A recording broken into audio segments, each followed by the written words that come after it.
Reading from Chapter 10, pages 230 through 234 in our abridged text. Stress and wellness. According to the American Psychological Association, 52% of adult Americans live with high stress. The role of stress in health is complex, but evidence suggests that stress can increase vulnerability to many ailments. Several theories have been proposed to explain the relationship between stress and disease. The General Adaptation Syndrome. Biologist Hans Selye was one of the first scientists to develop a comprehensive theory of stress and disease. Based on his work in the 1930s and 1940s, Selye coined the term General Adaptation Syndrome, or GAS, to describe what he believed to be a universal and predictable response pattern to all stressors. Some stressors are pleasant, such as attending a party, or unpleasant, such as a bad grade. In the GAS theory, stress triggered by a pleasant stressor is called eustress. Stress triggered by an unpleasant stressor is called distress. The sequence of physical responses associated with GAS, see Figure 10.3, is the same for both eustress and distress and occurs in 3 stages. Alarm. The alarm stage includes the complex sequence of events brought on by the fight or flight reaction. At this stage, the body is more susceptible to disease or injury because it is geared up to deal with a crisis. Someone in this phase may experience headaches, indigestion, anxiety, and disrupted sleeping and eating patterns. Resistance. With continued stress, the body develops a new level of homeostasis, in which it is more resistant to disease and injury than normal. In this stage, a person can cope with normal life and added stress. Exhaustion. The first 2 stages of GAS require a great deal of energy. If a stressor persists, or if several stressors occur in succession, general exhaustion results. This is not the sort of exhaustion you feel after a long, busy day. Rather, it is a life-threatening type of physiological exhaustion. Allostatic load. Although GAS is still viewed as a key conceptual contribution to the understanding of stress, some aspects of it are considered outdated. For example, increased susceptibility to disease after repeated or prolonged stress is now thought to be due to the effects of the stress response itself, rather than to depletion of resources in the exhaustion stage. In particular, long-term overexposure to stress hormones such as cortisol has been linked with health problems. Further, although physical stress reactions promote homeostasis in the resistance stage, they also have negative effects on the body. The long-term wear and tear of the stress response is called the allostatic load. A person's allostatic load depends on many factors, including genetics, life experiences, and emotional and behavioral responses to stressors. A high allostatic load may be due to frequent stressors, poor adaptation to common stressors, an inability to shut down the stress response, or imbalances in the stress responses of different body systems. High allostatic load is linked to heart disease, hypertension, obesity, and reduced brain and immune system functioning. In other words, when your allostatic load exceeds your ability to cope, you are more likely to get sick. Psychoneuroimmunology. One of the most fruitful areas of current research into the relationship between stress and disease is psychoneuroimmunology, or PNI. PNI is the study of the interactions among the nervous system, the endocrine system, and the immune system.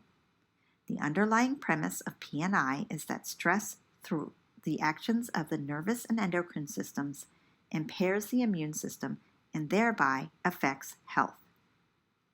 A complex network of nerve and chemical connections exists between the nervous, endocrine, and immune systems. In general, increased levels of stress hormones are linked to a decreased number of immune system cells or lymphocytes. Epinephrine appears to promote the release of lymphocytes, but at the same time reduces their efficiency. Scientists have identified hormone-like structures called neuropeptides that appear to translate emotions into biochemical events, some of which impact the immune system, providing a physical link between emotions and immune function. Different types of stress may affect immunity in different ways. For example, during acute stress, typically lasting less than 100 minutes, white blood cells move into the skin where they enhance the immune response. During a stressful sequence of events, such as a personal trauma and the events that follow, however, there are typically no overall significant immune changes. Chronic or ongoing stressors, such as unemployment, have negative effects on almost all functional measures of immunity. Chronic stress may cause prolonged secretion of cortisol and may accelerate the course of diseases that involve inflammation, including multiple sclerosis, heart disease, and type 2 diabetes. Mood, personality, behavior, and immune functioning are intertwined. For example, people who are generally pessimistic may neglect the basics of healthcare, become passive when ill, and fail to engage in health-promoting behaviors.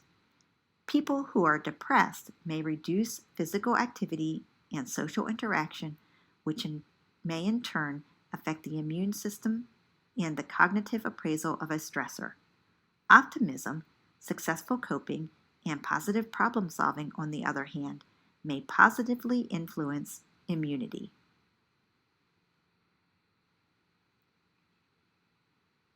Fitness tip: stressed out? Then walk away. Literally, walking is a proven countermeasure against stress, and it contributes to your health in many other ways. A brisk 10-minute walk may be enough to help you put things in perspective and get back to your normal routine. If not, just keep walking until you feel better.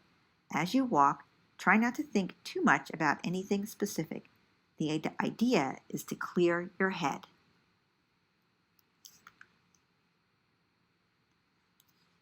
Links between stress and specific conditions. Although much remains to be learned, it is clear that people who have unresolved chronic stress in their lives or who handle stressors poorly are at risk for a wide range of health problems. In the short term, the problem might just be a cold, a stiff neck, or a stomach ache. Over the long term, the problems can be more severe, such as cardiovascular disease or impairment of the immune system. Ask yourself questions for critical thinking and reflection. Have you ever been so stressed that you felt ill in some way? If so, what were your symptoms? How did you handle them? Did the experience affect the way you reacted to other stressful events? Cardiovascular disease. The stress response profoundly affects the cardiovascular system. During the stress response, heart rate increases and blood vessels constrict, causing blood pressure to rise. Chronic high blood pressure is a major cause of atherosclerosis, a disease in which the lining of the blood vessels becomes damaged and caked with fatty deposits. These deposits can block arteries, causing heart attacks and strokes. Certain types of emotional responses increase a person's risk of cardiovascular disease. People who exhibit extreme increases in heart rate and blood pressure in response to emotional stressors may face an increased risk of cardiovascular problems. Altered immune function. PNI research helps explain how stress affects the immune system. Some of the health problems linked to stress-related changes in immune function include vulnerability to colds and other infections, asthma and allergy attacks, susceptibility to cancer, and flare-ups of chronic diseases such as genital herpes and HIV infection. Other health problems. Many other health problems may be caused or worsened by excessive stress, including the following: digestive problems such as stomach aches, diarrhea, constipation, irritable bowel syndrome, and ulcers, tension headaches and migraines, insomnia and fatigue, Injuries including on-the-job injuries caused by repetitive strain, menstrual irregularities, impotence and pregnancy complications, psychological problems including depression, anxiety, panic attacks, eating disorders, and post-traumatic stress disorder, which afflicts people who have suffered or witnessed severe trauma. Reading from the Take Charge box, Overcoming Insomnia.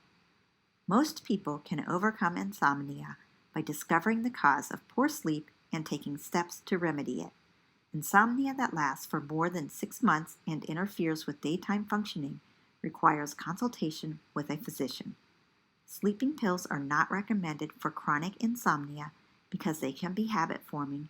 They also lose their effectiveness over time. If you're bothered by insomnia, try the following. Determine how much sleep you need to feel refreshed the next day, and don't sleep longer than that. Go to bed at the same time every night, and more important, get up at the same time every morning, 7 days a week, regardless of how much sleep you got. Don't nap more than 30 minutes per day. Exercise regularly, but not too close to your bedtime. Your metabolism needs at least 6 hours to slow down after exercise.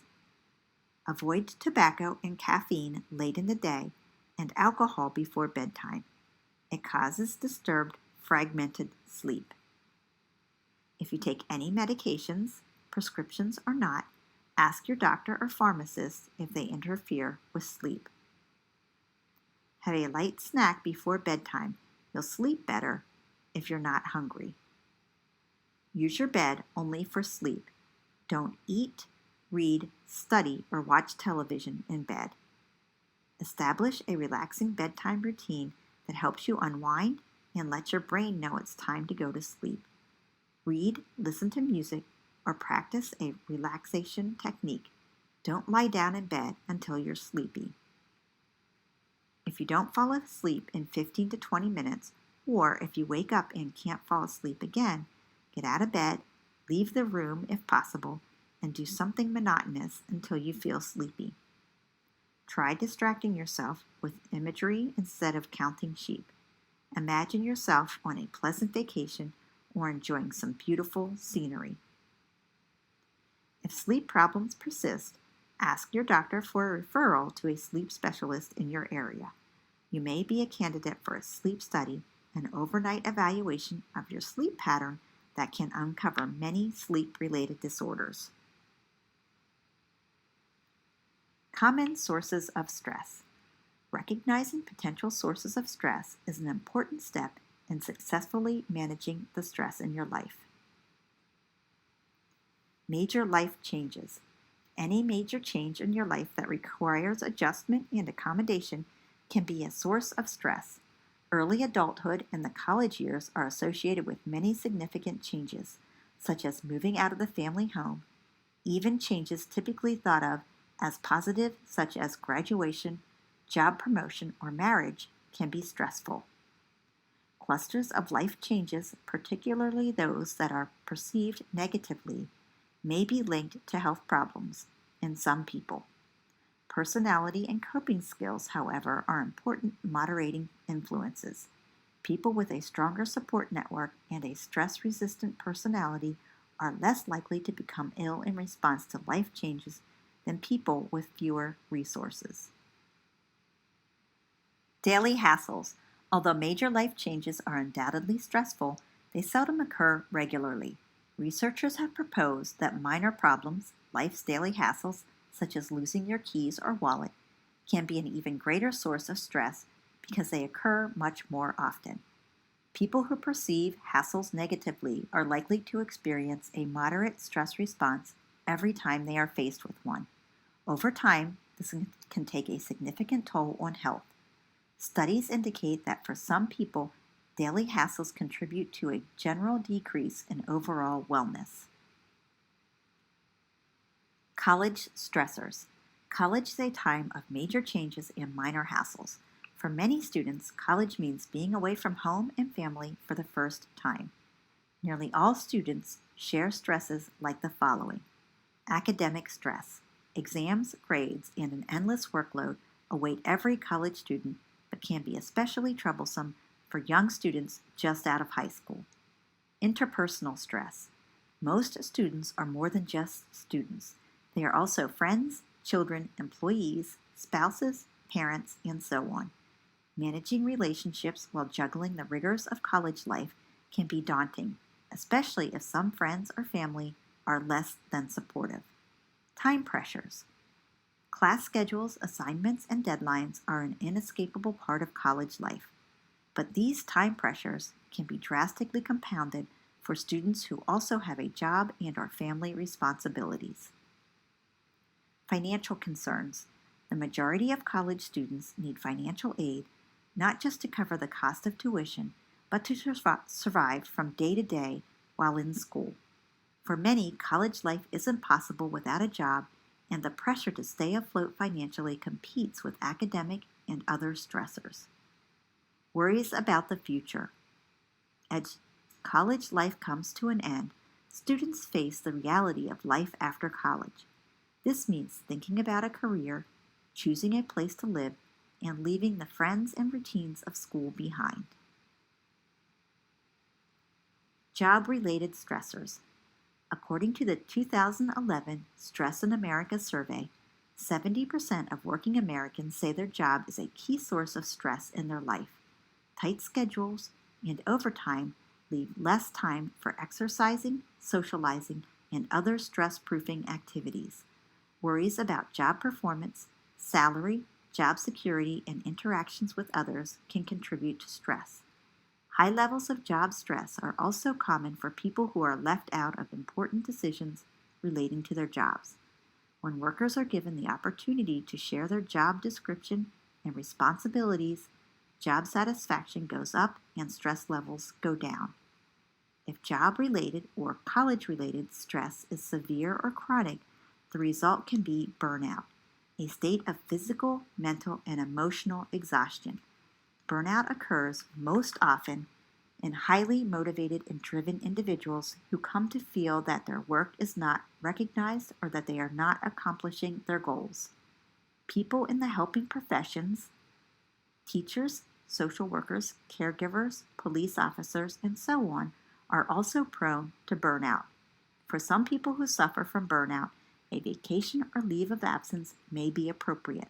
For others, a reduced work schedule, better communication with superiors, or a change in job goals may be necessary.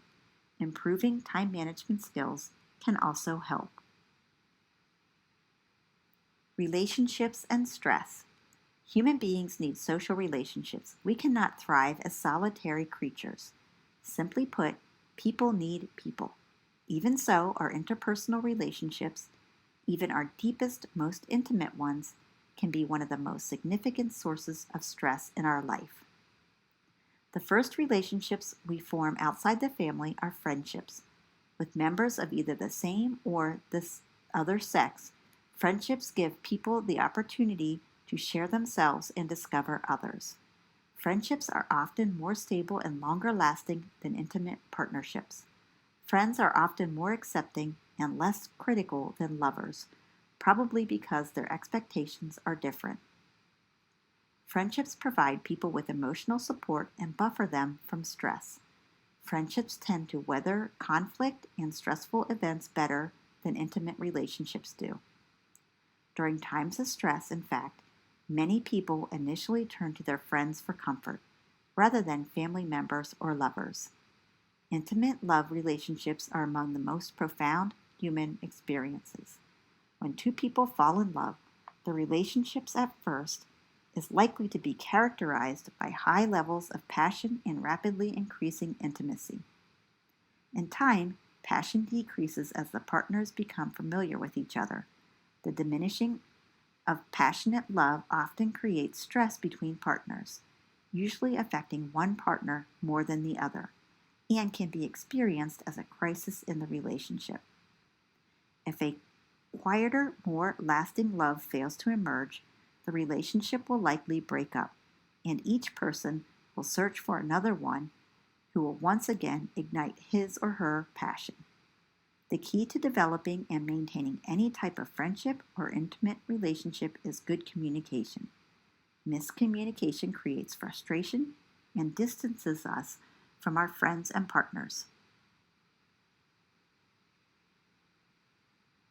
Other stressors. Environmental stressors, external conditions or events that cause stress include loud noises, unpleasant smells, industrial accidents, violence, and natural disasters. Internal stressors are found within ourselves.